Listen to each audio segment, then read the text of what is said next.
Sahabat wanita, apa kabar hari ini? Semoga Anda dalam keadaan bahagia dan sehat selalu. Hari ini kembali Wanita Berpengharapan bersama saya Susi. Untuk bagian pertama akan memberikan wawasan mengenai manfaat minyak ikan bagi balita bersama Dr. Megawati. Dan setelah itu Ibu Wihani STH akan hadir dan memberikan siraman rohani untuk Anda dengan topik kuat menghadapi badai. Semoga semuanya akan menjadi berkat buat Anda dan selamat mengikuti.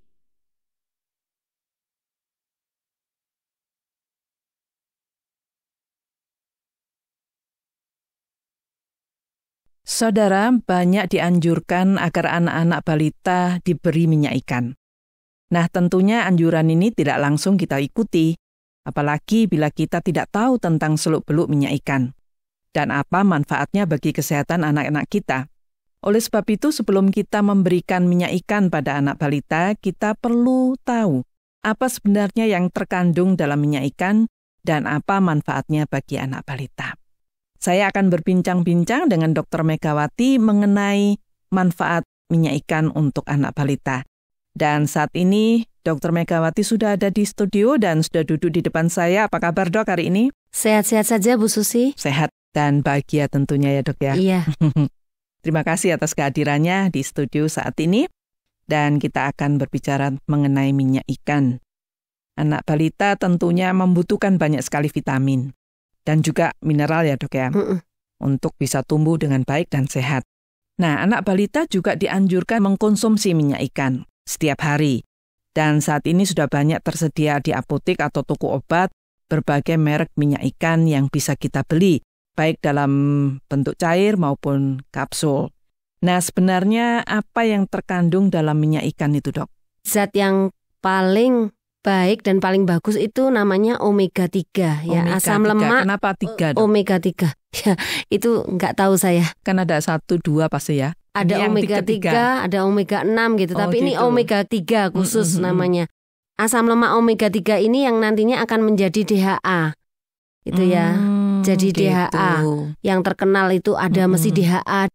DHA. Itu kaitannya dengan pertumbuhan otak ya, Dok? Dengan pertumbuhan otak dan mengandung vitamin A dan D juga. Itu yang terkandung di dalam minyak ikan. Gitu. Jadi vitamin A dan D dan DHA tadi ya. DHA, yang terdapat di dalam asam lemak omega 3. Omega 3. Nah, ini manfaatnya untuk anak balita apa saja berarti? Kalau DHA itu kan berarti untuk kecerdasan. Jadi dia merupakan lemak esensial. Lemak esensial itu lemak yang baik ya, bukan yang jahat, untuk membantu perkembangan otak. Oh, jadi fungsinya untuk otak. Iya, dan menjadi stimulan positif untuk menguatkan daya ingat, kekebalan. Jadi anak menjadi cerdas dan tangguh ya di sini. Kekebalan juga meningkat. Kalau vitamin A dan D-nya berarti untuk indera penglihatan, kesehatan tulang dan kulit.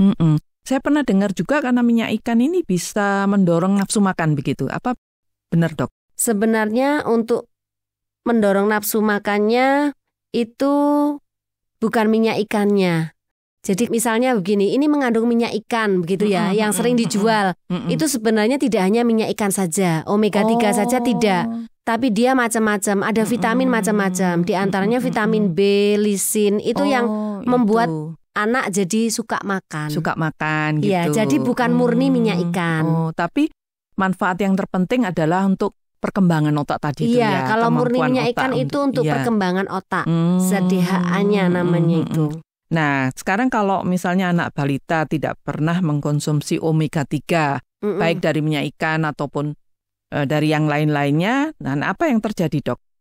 Otaknya itu bagaimana gitu? Ya, maksudnya perkembangan otaknya sebenarnya biasa saja. Tapi kalau misalnya mau cerdas, ini kan penambahan. Jadi misalnya seperti ini. Di daerah yang sama sekali pegunungan misalnya sama sekali nggak ada ikan, mungkin bisa juga kecerdasannya hanya rata-rata.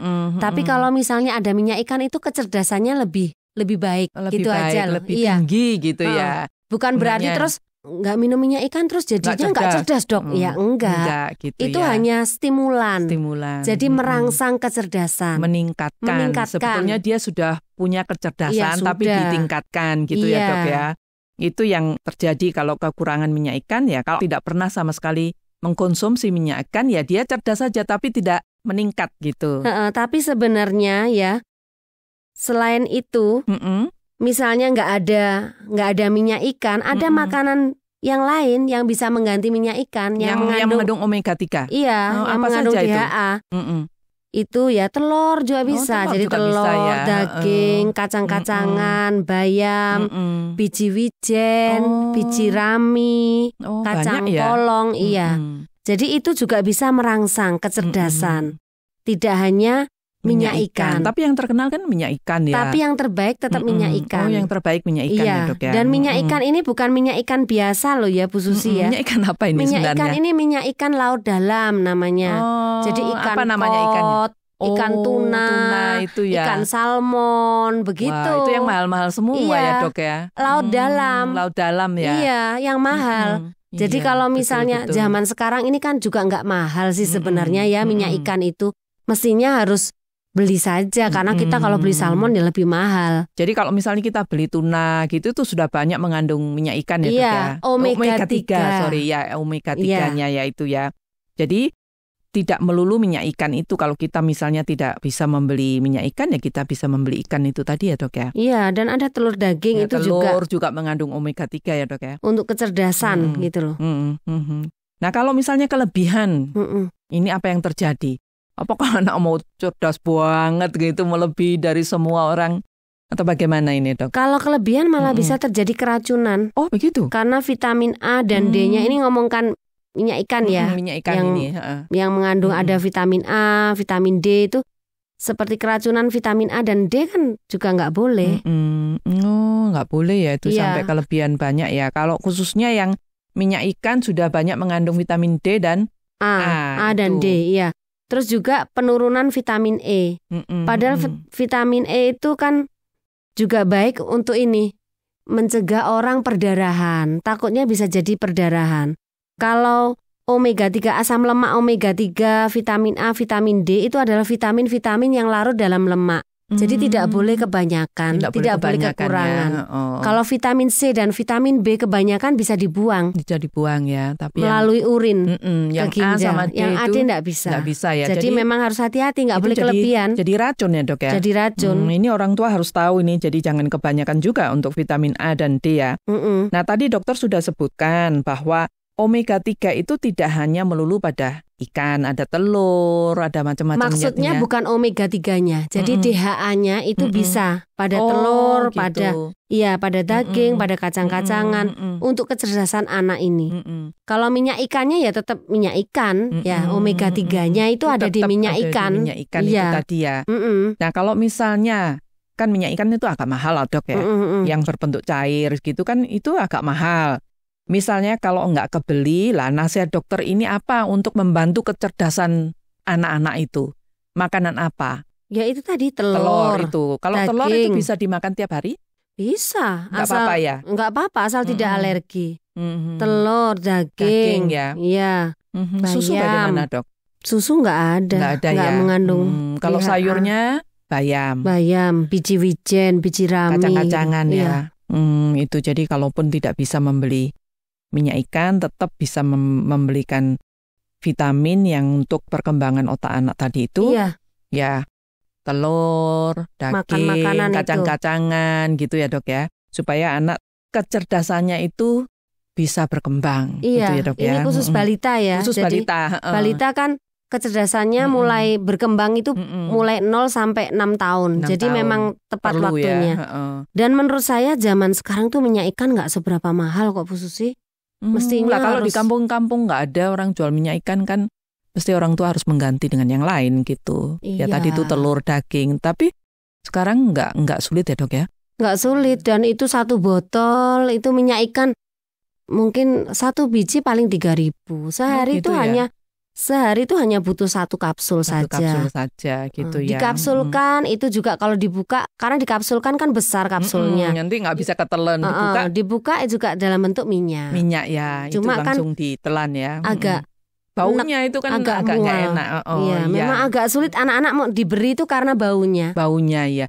Kalau untuk orang dewasa bagaimana ini?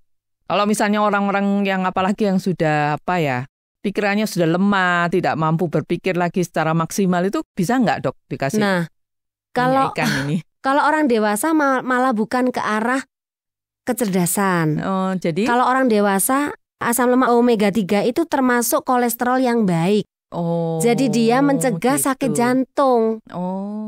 Jadi orang HDL. dewasa perlu juga, tapi bukan bukan berhubungan untuk dengan kecerdasan, otak, bukan. enggak, tapi untuk Jadi jantung ya. untuk supaya tidak terbentuk plak-plak dalam pembuluh darah.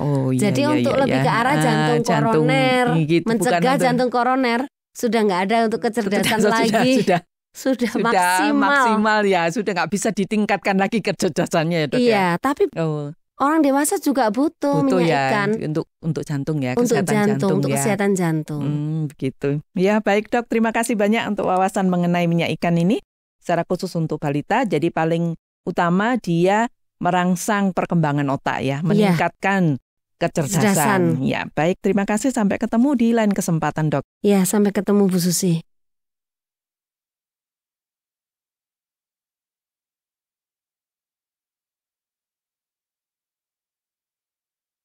Sahabatku, bagian pertama telah usai dan semoga perbincangan mengenai manfaat minyak ikan bagi balita tadi bermanfaat bagi Anda dan keluarga. Dan tetaplah bersama Wanita Berpengharapan karena sesaat lagi Ibu Wihani STH akan memberikan siraman rohani untuk Anda. Namun sebelum itu, kita bersama-sama akan mendengarkan sebuah lagu dengan judul Tuhan Pimpin Anakmu. Selamat mendengarkan dan semoga Anda terhibur.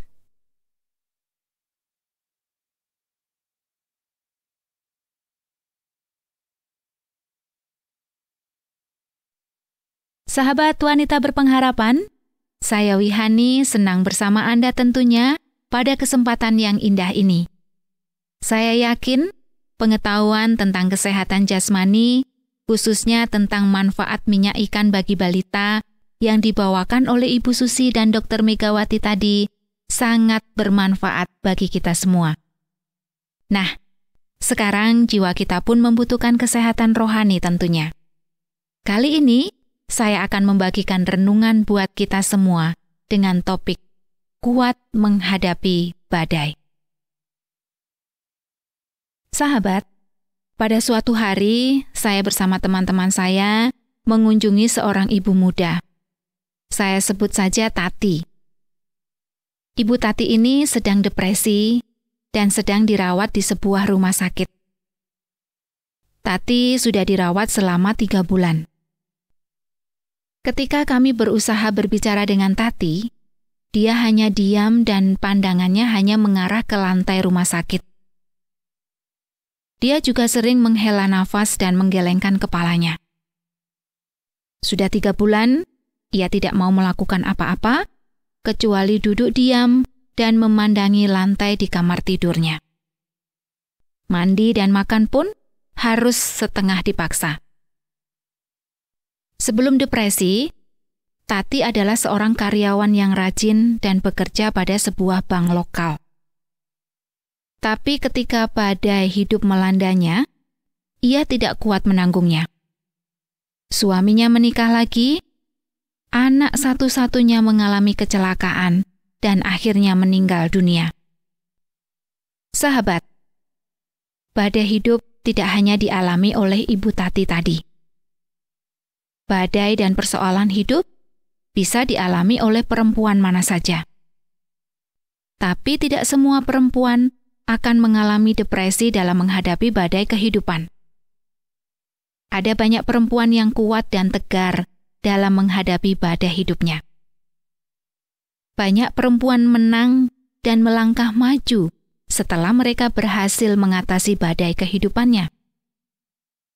Namun banyak perempuan justru menjadi lemah, kalah, dan akhirnya tidak bisa melakukan apa-apa lagi yang berguna bagi hidupnya sendiri. Sahabat, bila badai hidup melanda kehidupan Anda, tentu Anda ingin menjadi kuat dan tegar, bukan? Anda bahkan ingin berhasil melewati setiap badai.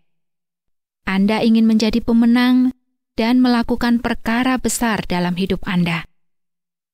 Tetapi bagaimana caranya? Sahabat, mari kita mendengar perumpamaan tentang 2 macam dasar yang menggambarkan kuat dan lemahnya sebuah rumah.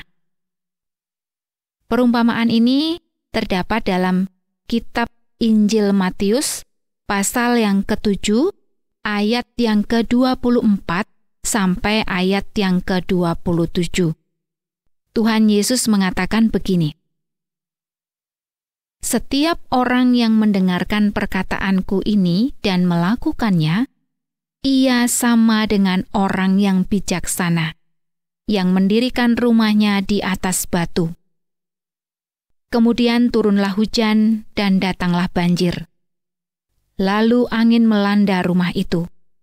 Tetapi rumah itu tidak rubuh, sebab didirikan di atas batu. Tetapi setiap orang yang mendengar perkataanku ini dan tidak melakukannya, ia sama dengan orang yang bodoh, yang mendirikan rumahnya di atas pasir.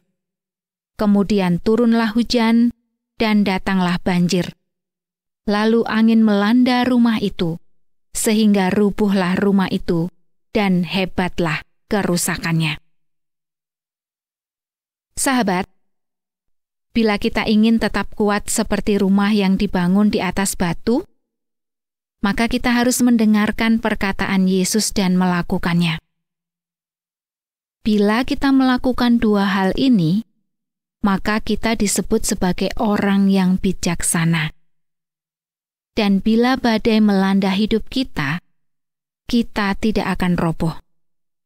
Sebaliknya, bila kita hanya mendengar perkataan Yesus tetapi tidak melakukannya, maka kita disebut orang yang bodoh yang membangun rumah di atas pasir.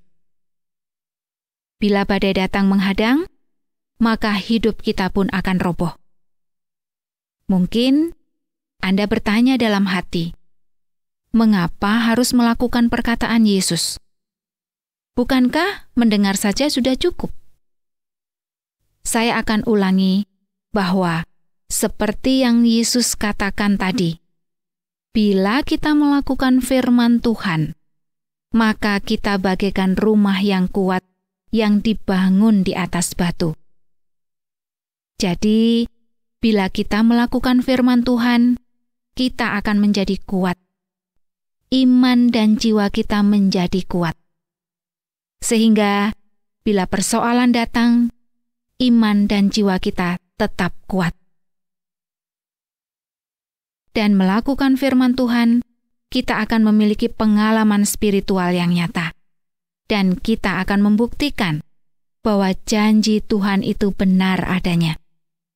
Sebaliknya, bila kita hanya mendengar saja, tetapi tidak melakukannya, maka iman dan jiwa kita akan lemah. Sehingga, bila badai kehidupan datang, kita akan roboh dan hancur. Lalu, apa yang bisa kita lakukan dalam hidup ini bila iman dan jiwa kita hancur? Sahabat, marilah kita tetap setia mendengar perkataan Yesus dan melakukannya, agar kita menjadi manusia bijaksana dan kuat dalam menghadapi badai hidup yang datang kapan saja. Bila ternyata selama ini Anda hanya suka mendengar saja, maka mulailah sedikit demi sedikit melakukan apa yang dikatakan Tuhan Yesus sebagai firman itu. Dan Anda akan buktikan sendiri bahwa iman Anda menjadi kuat dan kokoh.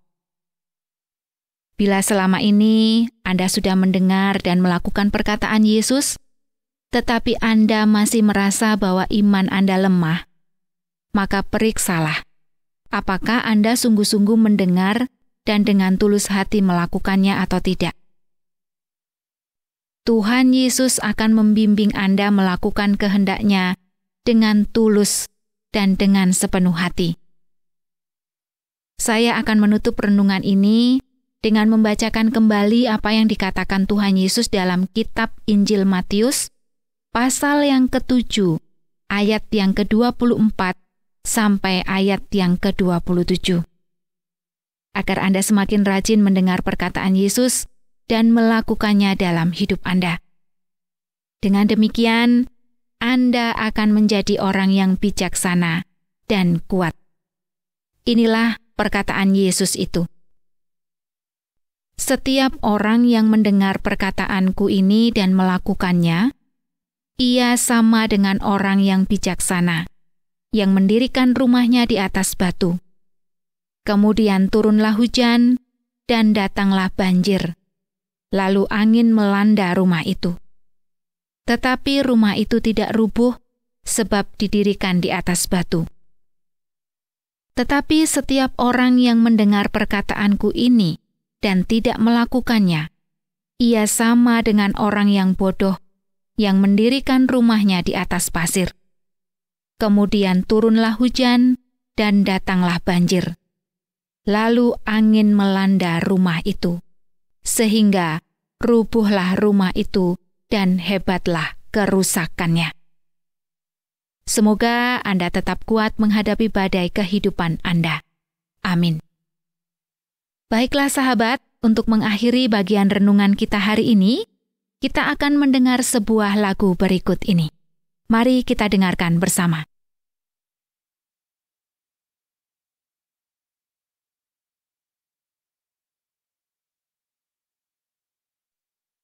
Sayang sekali Sobat Wanita Berpengharapan, acara kita sudah selesai. Terima kasih sudah bersama-sama dengan kami selama 30 menit. Dan semoga seluruh sajian kami bermanfaat buat Anda dan keluarga. Dan bila Anda ingin bertanya atau ingin menanggapi siaran ini, ataupun Anda ingin membagikan pengalaman rohani Anda, langsung saja hubungi Wanita Berpengharapan melalui SMS atau WA ke nomor 081 333 777 386. Saya ulangi nomornya 081 333 777 386. Akhirnya saya Susi mohon pamit dan sampai jumpa. Terima kasih Anda sudah mengikuti program kami. Jika Anda diberkati, jangan lupa like, komen, dan share supaya Anda tidak ketinggalan setiap program terbaru kami. Jangan lupa juga untuk subscribe channelnya dan nyalakan loncengnya. Jika Anda ingin mendukung pelayanan kami, bisa melalui rekening kami berikut ini atau menghubungi kami di sini.